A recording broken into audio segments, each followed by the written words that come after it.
ये जो मेरा फार्म है अमेजिंग किसान, ये मैंने 2017 से शुरू किया था और बाग लगाने से पहले मैंने इसमें गेहूं और धान की फसल ली थी। 2018 जुलाई में मैंने अमरूद का बाग लगाया था, जहां पर मैं खड़ा हूं यहाँ भी बाग था और इससे आगे भी बाग था अमरूद का। मैंने ये सोचा था कि पेड़ लगाऊंगा, गोबर का खाद डालूंगा, ऑर्गेनिक हो जाएगा, बहुत अच्छे अमरूद आएंगे, क्विंटलों में अमरूद आएंगे। और फिर जो मेरे कार्यकर्ता मैंने रखे थे उनका खर्चा निकलेगा और मैं थोड़ा अपना लेखन का कार्य करूंगा और प्रकृति के साथ एंजॉय करूंगा। किस्मत को कुछ और मंजूर था और पिछले साल हमने ये बाग यहाँ से उखाड़ दिया। जो पिछले कुछ सालों में हमने सीखा, 7 साल हो गए उस बात को, उसका बहुत महत्व था। मुझे समझ आया कि पेड़ों की देखरेख कैसे होती है, उसके लिए ज़मीन की तैयारी कैसे करते हैं, सॉइल साइंस क्या होती है, पेस्टिसाइड्स क्या होते हैं, कितने प्रकार के होते हैं, बायो कंट्रोल एजेंट क्या होते हैं, बायो फर्टिलाइजर क्या होते हैं, जैविक खाद क्या होते हैं, विभिन्न प्रकार की चीज़ें पता चली। तो इस तरह से चलता गया और एक कारवां चलता गया। 2020 में अपनी बाउंड्री पर कुछ बांस लगाए, चारों तरफ बांस। जब बांस लगाए तो मुझे इसके बारे में ज़्यादा जानकारी नहीं थी, लेकिन बांस बहुत अच्छे चले, तो मैंने अगले साल और लगाए। और अभी पिछले साल ये जो आप बाउंड्री पर बांस देख रहे हैं, इधर बालकुआ बांस है, ये इधर देखिए बाउंड्री के पास में, ये पिछले साल मई में लगाए थे। तो मुझे ये समझ आया कि कोई भी बागवानी करो आप, अगर उसकी प्लानिंग नहीं करोगे तो आपको फ़ायदा होने के बहुत कम चांसेस हैं। आपकी ज़मीन कैसी है, आपकी पानी कैसा है, आपका वातावरण कैसा है, आपके पास क्या सुविधाएं हैं, कितने टूल्स चाहिए, ये सब का बहुत महत्व है। आज हमारे इस फार्म को देखिए, उधर हमने थोड़े गेहूं बोए हुए हैं, उसमें एक मेरा सपन है कि एक बहुत अच्छी चीज़ मैं लेकर आऊँगा। और जहां मैं खड़ा हूं इसमें हमने इसी वर्ष मई में ड्रैगन फ्रूट लगाया था। ये हमारे 168 पोल हैं, 12x8 पर 8 लाइन है। ये 6.5 फीट का पोल है और ये 2 फीट जमीन के अंदर है और 4.5 फीट ऊपर है। ये बहुत सोच समझकर हमने इसकी ऊंचाई रखी है ताकि कैनोपी मैनेजमेंट में आपको बहुत फायदा हो। और इस प्रकार इसके पास में नाली अवश्य बनाएं, जिससे कि जो हमारी ड्रिप चलती है, जो पानी आता है, वो इधर उधर व्यर्थ ना हो। अभी पौधे बहुत अच्छे चल रहे हैं, आप देखिए इनकी बढ़वार अच्छी है मई में जिस प्रकार हमने लगाए थे, और कोई भी फंगस की समस्या नहीं है। आपको पता है, हमने इस पर काफ़ी रिसर्च की है। तो जो मेरा बेटा है विवेक, उसने इसके बीच में, जैसे हम डिस्कस करते रहते हैं, यहाँ पर आलू लगाए हैं 2 लाइन। जैसे मैंने कृपाल सागर में लगाए हैं ट्रैक्टर से बोकर, तो इसने आलू लगाए हैं कुछ लाइनें अपने खाने के लिए, और गोभी भी लगाई है, प्याज भी लगाएगा, लहसुन भी लगाई है, और विभिन्न प्रकार की सब्जियां लगाई है। मेरा जो यहाँ पर ये कार्य है, मैं इसे एक प्रैक्टिकल के रूप में देखता हूँ। मैं एक ऐसा मॉडल बनाना चाह रहा हूँ कि जिससे जो छोटे किसान हैं उन्हें एक अच्छी आमदनी भी हो और ज़मीन भी बेकार ना जाए, और पूरे वर्ष आमदनी हो और बहुत अच्छी आमदनी हो। वो एक ही फसल पर न रहे कि 6 महीने में आपके गेहूं आए हैं, उसके बाद धान आ गए, फिर आप बैठ गए, या 1 साल में गन्ना हुआ और आपको 1 साल बाद पेमेंट मिला, तो आपकी बहुत समस्याएं रहती हैं। मैं ये नहीं कह रहा हूं कि सभी लोग बागवानी करने लगे या सभी लोग इस प्रकार की फसल करने लगे। अगर आपके पास ज़मीन है ज़्यादा तो उसके कुछ हिस्से बनाइए। आप गन्ना भी करिए, मैं नहीं करता, अच्छे ढंग से करिए, अपनी ज़मीन को समझिए। आप गेहूं भी करिए, धान भी लगाइए, और थोड़ा इस प्रकार भी कार्य करें कि जिससे अलग से आमदनी हो और आप उसमें व्यस्त भी रहे। आज मेरे पास आप देखेंगे इधर, ये आम के कुछ पेड़ हैं, ये 2 वर्ष पुराने पेड़ हैं जो मल्लिका के मैंने लगाए हैं, और इधर आम्रपाली भी है।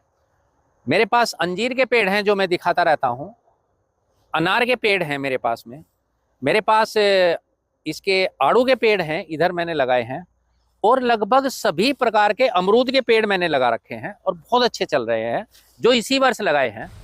और मैंने लीची के पेड़ हैं मेरे, जो 3 वर्ष के हो गए, बहुत अच्छे पेड़ चल रहे हैं। डायमंड अमरूद है मेरे पास, मौसमी है, माल्टा है, और अनार के पेड़ आपने देखे हैं। मेरे पास नींबू है, नींबू की कई वैरायटी है मेरे पास में, जिन पर अब नींबू भी आ गए, अब की बार में फरवरी में फिर दिखाऊंगा। मेरे पास कुम्भकाट भी नींबू है, और मेरे पास फॉरेस्ट्री भी है। तो मुझे ये लगा कि अगर आप सही तरीके से प्रबंध करें तो एग्रो फॉरेस्ट्री में भी थोड़ा सा जाए, तो कुछ एक है। मैंने मालाबार नीम के पेड़ लगाए हैं, देखिए कितने अच्छे चल रहे हैं। ये बांस की मेरे पास 7 वैरायटी है और मैंने इस प्रकार लगाई है कि मेरी नर्सरी की भी सुरक्षा हो, वहाँ ठंड भी रहे और छाया भी रहे। पीछे एक खेत मैंने पूरा बांस का लगाया है, जिसमें एक मेरा छोटा सा एक कार्य करने का इरादा है कि उसे साफ कराकर वहाँ कार्य करूँ। और जो ये मेरा हाईवे जा रहा है, इस पर मैंने बड़े जो बांस हैं, बाल कुआं के 5 साल के हो गए, अगले साल मेरे बांस कटेंगे भी, इससे लगाए हैं कि वो साउंड बैरियर का भी काम करते हैं हमारा, और उससे जो धूल वगैरह होती है वो भी नहीं आती है। जब भी आप कोई नया कार्य करने की सोचते हैं, मान लीजिए आपने कहा कि मुझे 2 एकड़ में बाग लगाना है, प्लीज मत करिए। उससे पहले जहां महंगा है, जैसे ये ड्रैगन फ्रूट है, ये बहुत महंगा खेल है। आपको अगर ये पोल पद्धति में भी लगाते हैं तो आपको 6 लाख रुपए कम से कम 1 एकड़ का इसका खर्चा आएगा। अगर आप ट्रेलिस सिस्टम में जाते हैं तो 10 लाख का खर्चा आएगा। फसल 1 साल छोड़कर अगले साल आएगी, और अगर जरा सी भी गलती हो गई तो आपको बहुत नुकसान करना पड़ेगा। पहले आप 1-2 फार्म जाइए और वहां पर देखिए क्या समस्या होती है, ये पूछिए इसमें समस्या क्या आती है, कहाँ हम फेल हो सकते हैं। अगर उनकी तैयारी कर लेंगे तो आप कभी फेल नहीं होंगे। और पहले थोड़ा कर देखिए, 10 पोल लगाइए, पूरी मेहनत करिए, उनमें देखिए, और अगर वो ठीक चल गया तो अगले साल लगा लीजिए उसको। जो ट्रेलिस सिस्टम है बहुत मेहनत का काम है। इस प्रकार जिस कार्य को भी करें, आप पेड़ लगाना चाहते हैं, बाग लगाना चाहते हैं, मान लीजिए आपने कहा कि मैं 5 बीघे में बाग लगाना चाहता हूं, आप पहले वर्ष 1 बीघा में लगाइए। अगर आपको किसी ने कहा हाई डेंसिटी में लगाओ, ज्यादा पौधे होते हैं, ज्यादा वो आएगी, आप 1 बीघे में लगा लीजिए, या उसमें से भी आधे बीघे में हाई डेंसिटी लगाइए, आधे बीघे में आप दूर से लगाइए, तब आपको स्वयं ही पता चल जाएगा। या कुछ लोगों के बाग पर जाइए। मैंने जितने भी अभी तक केस देखे हैं, जहां भी मेरे को बुलाया गया है, अधिकतर बाग में समस्या जो आई है वहां पर अधिक पेड़ लगाने से आई है, या बिना कोई सोचे समझे अंतर्वर्तीय फसल लेने से आई है।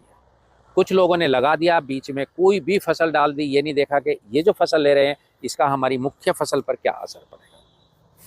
किसान साथियों, ये लगभग 700 ग्राम का ड्रैगन फ्रूट है। ये मेरे जो फार्म है वहाँ पर कृपाल सागर में, वहाँ का है, और ये मैं परसों लाया था यहाँ पर दिखाने के लिए और खाने के लिए। आप देखिए इस टाइम कितने अच्छे फल रहे हैं। उसकी आमदनी जो प्रति एकड़ है हमारी इस वर्ष, जबकि पिछले साल बहुत पौधे खराब हो गए थे और हमने इतनी जबरदस्त कटिंग की थी कि हमें उम्मीद नहीं थी, लेकिन प्रति एकड़ 3 लाख से ऊपर जा रही है। कितनी जाएगी वो मैं आपको फिर बताऊंगा। लेकिन इसके पीछे कितना कार्य होता है, आप एक बार अगर जानना चाहते हैं तो मेरे पास कृपाल सागर अवश्य आए, वहां मिले और देखें कि हम क्या क्या काम करते हैं। अगर आपके पास रहने के लिए, ये मेरा घर है, यहाँ हम रहते हैं, हमने ये फार्म बनाया है, यहाँ हमारा बहुत ज़्यादा पैसा कमाने का उद्देश्य नहीं है कि यहाँ से पैसा आएगा तो हमारा घर चलेगा, वो बिल्कुल भी उद्देश्य नहीं है। लेकिन हम ये चाहते हैं, हम कंसल्टेंट लोग हैं, लोग हमारे पास आते हैं, बाग में कैसे काम करना है हमें सलाह दीजिए कि वो समस्याएं सब हम अपने फार्म पर देख लें और उनका कोई निराकरण देखें, ताकि आपको नुकसान न हो। जब काम करते हैं, पेड़ लगाए हैं, बेर भी आए हैं, और आज मैं आपको एक चीज ऐसी दिखाऊंगा कि आप बड़े आश्चर्यचकित होंगे। ये मेरा कागजी बेल है, 2 पेड़ हैं मेरे पास में, और इस पर 3 साल बाद ये बेल आए हैं। आप ये देखिए कितना जबरदस्त है, ये कम से कम भी 4-5 किलो का बेल होगा, ये देखिए। इसी प्रकार इस पौधे पर आप देखिए कितने बड़े बड़े बेल हैं। पौधा छोटा है, बेल ज्यादा है। एक ये पौधा है, इस पर भी देखिए कि किस प्रकार कितना जबरदस्त बेल आया है। इस बेल से मैं इस बार फरवरी में इसकी ग्राफ्टिंग कर पौधे बनवा रहा हूं जो इसी बेल के होंगे। मेरी संतुष्टि ये रहेगी कि इन पौधों पर इसी प्रकार के बेल आएंगे, और आपको भी एक विश्वास रहेगा कि हाँ इस पर ऐसे ही बेल आएंगे। इसके पत्ते कैसे हैं, पेड़ मेरे घर के हैं, मैंने खुद बनाए हैं। अगर आप भी इसके पौधे कुछ चाहते हैं तो हम अधिक से अधिक, हमने बताया है कि 200 से ज़्यादा पौधे नहीं बनेंगे इससे। लगभग 200 पौधे हमारा बनाने का है, तो उनमें से 150 भी तैयार हो गए, तो उनको हम जुलाई अगस्त से सेल करेंगे। तो जो भी लोग इसके बारे में जानना चाहते हैं वो 9910336139 पर व्हाट्सएप कर सकते हैं। ये मेरा बाग देखिए, बांस का कितना ज़बरदस्त बांस है ये, और ये पिछले साल मई में मैंने लगाया था और अब देखिए इसकी क्या हालत है। ये मेरे नींबू के पेड़ हैं, बहुत अच्छे नींबू आए थे। ये मेरे बेरी के पेड़ हैं, जिन्हें मैंने ये भी सीखा है बेरी से कि आपको बेर तो पौधा लगाते ही उसी साल 1 साल में मिल जाएंगे, लेकिन कम से कम 2 साल तक आपको फसल नहीं लेनी चाहिए और पौधे का जो तना है वो मजबूत करने पर ध्यान देना चाहिए, तो आपको ज़्यादा फायदा होगा आगे। किसान साथियों, ये था मेरे फार्म के बारे में विस्तृत विवरण। मैं क्या करता हूँ, क्यों करता हूँ, ये सब मैंने आपको बताया है। अगर आप इसके बारे में कोई भी जानकारी चाहते हैं तो हमारे फार्म पर आपका स्वागत है। धन्यवाद, नमस्कार, जय हिंद, जय भारत, वंदे।